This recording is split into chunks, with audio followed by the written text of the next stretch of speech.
Meus queridos, a paz do Senhor Jesus a todos. Hoje, lição de número 10, a promessa do Espírito.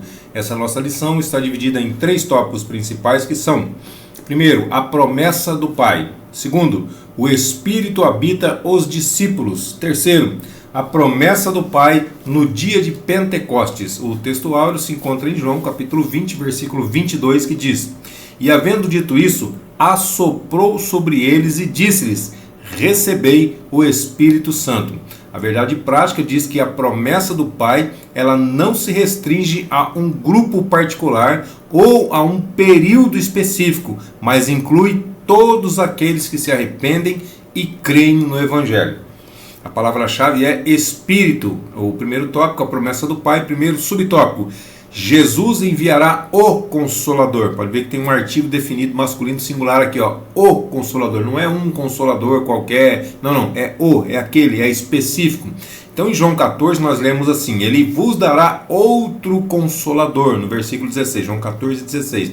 Então este Consolador aqui que ele está falando é o Espírito Santo, que habita convosco e estará em vós, segundo o versículo 17 também de João 14. Agora, no capítulo 16, é mencionado que quando o Consolador chegar, olha só, o que ele vai fazer? Convencerá o mundo do pecado, da justiça e do juízo. Ele não vai convencer a igreja, ele não vai convencer o crente, não. O Espírito Santo ele vai convencer o mundo, vai convencer lá fora, do pecado, da justiça e do juízo, conforme o versículo 8 de João capítulo 16. Então, evidenciando aqui a atuação regeneradora. O Espírito Santo ele é aquele que regenera, ele é também conhecido como a terceira pessoa da Trindade. Aí o segundo subtópico fala sobre o Consolador.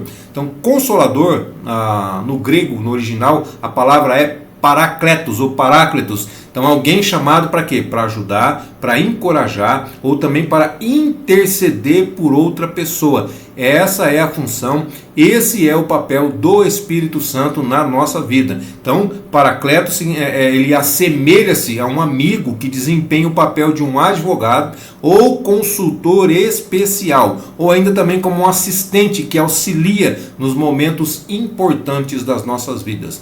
João 14, 16 diz assim: E eu, palavras de Jesus Cristo, tá? E eu rogarei ao Pai, e Ele vos dará outro Consolador para que fique convosco para sempre. Então aqui, mais uma vez, nós podemos ver as 3 pessoas da Trindade, porque quem está falando é Jesus, e Ele está dizendo que vai rogar ao Pai, e o Pai vai enviar outro Consolador, que é o Espírito Santo, que vai estar conosco para sempre. Ou seja, neste momento, Ele já está presente na nossa vida e Ele vai ficar conosco até o fim, se nós não o abandonarmos. Então, outro Consolador, a palavra outro aqui do grego é allos, que ela designa o Espírito Santo como uma pessoa, indicando assim a distinção dele em relação aos indivíduos da mesma natureza. Quem são? O Pai e o Filho, no caso. Então faz uma distinção dele como uma outra pessoa. O terceiro subtópico fala sobre não vos deixarei órfãos. João 14, 18, ele diz assim: não vos deixarei órfãos, voltarei para vós. A palavra órfãos aqui do grego é orfanós. Então, quando Jesus morreu, os discípulos eles se sentiram órfãos, eles se sentiram sozinhos, se sentiram abandonados. Deve ter sido difícil aceitar o fato de que o Senhor, o Cristo de Deus, ele estava morto, não é? Porque já que é Deus, por que morreu? Por que tinha que morrer? Eles não entenderam até então, então eles se sentiram órfãos por conta disso. Não foi por acaso que o nosso Senhor chamava os seus discípulos de filhinhos. Olha só a forma como ele tratava os seus discípulos. João 13, 33. Filhinhos, ainda por um pouco estou convosco. Vós me buscareis, mas como tenho dito aos judeus, para onde eu vou, não podeis vós ir. Eu vou-lo digo também agora. Então, nessa relação pessoal entre Jesus e seus discípulos, nosso Senhor ele garantia que eles nunca ficariam órfãos, nunca ficariam desamparados e também nunca ficariam desprezados. O resumo desse tópico, por parte dele nós estamos dizendo, né? Porque por parte da humanidade, com toda certeza sim. O resumo desse tópico diz que Jesus Cristo ele garantiu que enviaria o Consolador e que não abandonaria os seus discípulos. O segundo subtópico fala sobre o Espírito habita os discípulos. João capítulo 20, versículo 22 é o primeiro subtópico, que diz assim: nessa ocasião nosso Senhor ele apareceu ressuscitado e também glorificado. João capítulo 20, versículo 19 ao 21 vai dizer assim: chegada pois a tarde daquele dia, o primeiro dia da semana é o domingo, e cerradas as portas, cerradas não é cortadas não, tá? Cerradas é fechadas as portas onde os discípulos, com medo dos judeus, se tinham ajuntado, chegou Jesus e pôs-se no meio e disse-lhes: paz seja convosco. Versículo 20. E dizendo isto, mostrou-lhes as suas mãos e o seu lado, de sorte que os discípulos se alegraram vendo o Senhor. 21. Disse-lhes, pois, Jesus outra vez: paz seja convosco. Assim como o Pai me enviou, também eu vos envio a vós. 22. E havendo dito isto, assoprou sobre eles e disse-lhes: recebei o Espírito Santo. Então Jesus ele se apresenta ressuscitado e com um corpo glorificado nesse caso, nessa ocasião aqui. Por quê? O que é o corpo glorificado? É o mesmo corpo que nós teremos quando estivermos na glória, tá? Se Jesus voltasse hoje, se ele viesse arrebatar a sua igreja hoje, nós que estamos vivos seríamos transformados, o nosso corpo seria glorificado, porque não temos como adentrar a presença de Deus com esse corpo natural. É lógico que, segundo o que Paulo diz escrevendo aos Tessalonicenses, os mortos em Cristo ressuscitarão primeiro, já com um corpo de glória, e nós que ficarmos vivos seremos transformados e juntos com eles encontraremos com o Senhor nos ares e estaremos para sempre com o Senhor. Onde ele estiver, nós estaremos. Se ele estiver no céu, estaremos no céu. Se ele vier para a terra, nós também estaremos na terra. Ou seja, nós estaremos sempre com o Senhor.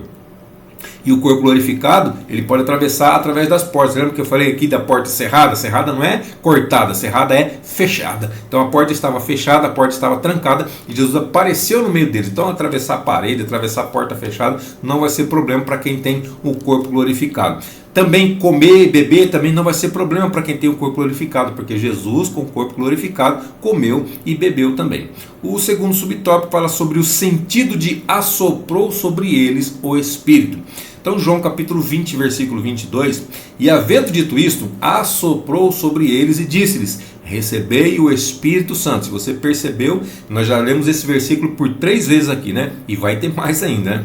Então esse versículo ele gera diversas interpretações teológicas diferentes, porque soprou sobre eles o Espírito Santo. Aí lá em Atos eles receberam o Espírito Santo, ficaram cheios do Espírito Santo. Então gera bastante divergência por parte dos teólogos. Então assoprar, do grego, o verbo grego aqui é enfusão, com PH, tá? Enfusão. Então ele aparece na versão grega da Bíblia. Qual que é a versão grega da Bíblia? A Septuaginta. A Septuaginta é uma tradução de toda a Bíblia para o grego, para o idioma grego, ou seja, a tradução do Antigo Testamento para o grego. Então Gênesis capítulo 2, versículo 7, por quê? Porque o Novo Testamento já foi escrito no idioma grego, tá? Então foi a tradução só do Antigo Testamento.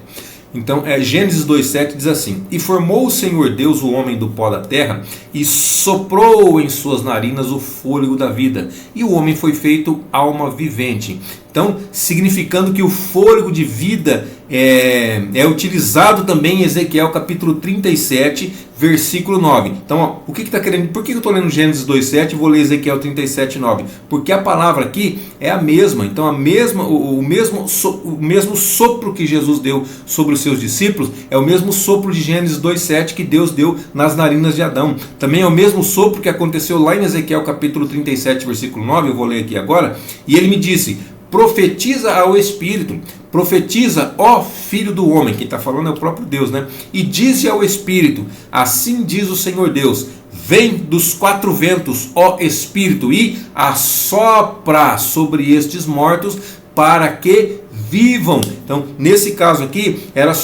o Espírito foi soprado para que houvesse vida. No caso de Adão, o Espírito foi soprado para que houvesse vida. No caso de Jesus, eles já estavam vivos, então eles receberam o Espírito Santo. Então, no contexto de assoprar sobre os mortos para que vivam, a expressão sugere que o Espírito foi soprado para trazer nova vida, indicando que regeneração dos discípulos, ou seja, o novo nascimento que até então não havia ocorrido no Novo Testamento, porque no Antigo Testamento não existia no Antigo Testamento não havia novo nascimento. No Novo Testamento, um novo nascimento deu-se início a partir de agora, a partir que Jesus soprou o Espírito. Então, no Novo Testamento, aceitou Jesus, o Espírito Santo vem habitar na pessoa. Por isso que é um novo nascimento. Por isso que Nicodemos não entendeu, porque a doutrina do novo nascimento não existia no Antigo Testamento. Então Nicodemos, mas como pode um homem entrar no ventre da sua mãe e nascer de novo? Ele não entendia. Então o novo nascimento é a doutrina do Novo Testamento e ela deu-se início a partir desse versículo, Jesus soprando sobre os seus discípulos o Espírito Santo. Então o novo nascimento como uma obra do Espírito ocorrida antes do dia do Pentecostes. Então isso ocorreu antes do Pentecostes. Por quê? Porque Jesus ficou 40 dias aqui na terra, depois ele foi embora, depois de ressuscitado, ficou 40 dias aqui, depois ele foi para o céu. Nesse período de 10 dias, ele disse para que os discípulos o aguardassem a descida do Espírito Santo, que aconteceria. Aconteceu quando? 10 dias depois, lá no dia de Pentecostes, e que o Espírito Santo desceu e os revestiu de poder. Quando Jesus soprou o Espírito Santo sobre eles, eles foram vestidos. Hoje, quando aceitamos a Jesus, recebemos o Espírito Santo, somos vestidos. Quando somos batizados com o Espírito Santo, somos revestidos, ou seja, vestidos 2 vezes. E é claro que também tem um propósito para isso, não é em vão, não é à toa, não é por mero ego, por mera brincadeira, não, existe um propósito para isso também. O terceiro subtópico fala sobre um episódio anterior ao Pentecostes. Então João capítulo 20, versículo 22, também se lê: recebei o Espírito Santo. Então esta é uma consequência direta do que? De assoprou sobre eles, indicando que o Espírito Santo habitou os discípulos a partir daquele momento. Ou seja, tornaram-se nova criação, completamente regenerados e sendo governados, sendo habitados e sendo vivificados pelo Espírito Santo de Deus, como nós temos o privilégio de ser nos dias de hoje. Romanos capítulo 8, versículos 9, 10 e 14 diz assim: vós, porém, não estáis na carne, mas no Espírito, se é que o Espírito de Deus habita em vós. Então nós estamos no Espírito se o Espírito habita em nós. Se ele habita em nós, nós estamos no Espírito. Mas se alguém não tem o Espírito de Cristo, esse tal não é dele. Versículo 10. E se Cristo está em vós, o corpo na verdade está morto por causa do pecado, mas o Espírito vive por causa da justiça. 14. Porque todos os que são guiados pelo Espírito de Deus, esses são filhos de Deus. Então, se nós somos guiados pelo Espírito de Deus, nós recebemos o nome, o título de filhos de Deus. Nós somos feitos filhos de Deus pelo fato de sermos guiados pelo próprio Espírito de Deus. Gálatas capítulo 5, versículos 16, 17 e o 26 vai dizer assim: digo, porém, andai em espírito e não cumprireis a concupiscência da carne. Concupiscência é os desejos, tá? Então, se nós andarmos em espírito, nós não vamos cumprir os desejos da carne. Os desejos da carne vão sumir, vão descer? Negativo, os desejos da carne vão continuar lá. Porém, nós não vamos cumpri-los, nós não vamos obedecê-los. Eles vão continuar fervendo, borbulhando dentro de nós. Mas se nós andarmos no espírito, o espírito vai estar sempre ganhando essas batalhas que ocorrem todos os dias da nossa existência aqui na Terra. É verdade, né? Estou com 100 anos, passei por essa tribulação. Passou não, continua passando, porque os desejos, eles continuam aguçados na nossa carne. Versículo 17. Porque a carne cobiça contra o Espírito. Então a carne cobiça contra o Espírito, e o Espírito contra a carne, e estes opõem-se um ao outro, para que não façais o que quereis. Porque o que nós queremos? O que nós queremos é satisfazer os desejos da nossa carne. Aí o Espírito que habita em nós, ele vem e bate contra, fica essa briga, ele se opõe aos desejos da nossa carne, para que nós não façamos aquilo que nós queremos, mas para que nós façamos aquilo que ele quer. Versículo 24. E os que são de Cristo crucificaram a carne com as suas paixões e com as suas concupiscências. Aqueles que são de Cristo já crucificaram, já colocaram lá na cruz o que? As suas paixões, os seus desejos, as suas concupiscências. Então agora os discípulos, eles já estavam formados, já ficaram 3 anos e meio andando com Jesus, agora eles já estavam formados. Mas faltava o que? Faltava a colação de grau. O que ocorreu quando? Ocorreu lá no Pentecostes, capacitando eles a testemunharem. Olha, Atos 1:8. Mas recebereis o poder do Espírito Santo que há de vir sobre vós, e ser-me-eis testemunha. Lembra que eu falei que tudo tinha um propósito? Pois é, olha aqui, ó. Vocês vão receber o poder do Espírito Santo, ele vai vir sobre vós, aí então vocês vão ser minhas testemunhas. Então, tá vendo só para que serve o revestimento de poder? Para poder testificar de Jesus lá fora. Aí o que ele diz aqui, ó? Tanto em Jerusalém, como em toda a Judéia, Samaria e até os confins da terra. Então vamos lá. Tanto em Jerusalém, como em toda a Judéia, Samaria e até aos confins da terra. Então é para isso que serve o revestimento de poder, o poder do Espírito Santo sobre as nossas vidas. Resumo desse tópico diz que João capítulo 20, versículos 21 e 22, refere-se a um acontecimento que ocorreu antes da descida do Espírito Santo no dia do Pentecostes. Que evento que é esse? Vou descer de João 20, 21, 22. Ó, soprar o Espírito Santo sobre eles. Então esse evento aconteceu antes do dia de Pentecostes. Então eles receberam o Espírito Santo duas vezes? Sim. Primeiro, foram vestidos. Segundo, foram revestidos. Primeiro, receberam o Espírito Santo assim como todas as pessoas recebem quando aceitam a Cristo. Ou seja, é um novo nascimento, uma nova vida. As coisas velhas já passaram, eis que tudo se fez novo. Então não é mais para olhar para trás, é para olhar somente para frente, é para olhar para Cristo, o autor e consumador da fé. E depois aqui eles receberam o revestimento de poder para poder ser testemunhas do Senhor Jesus.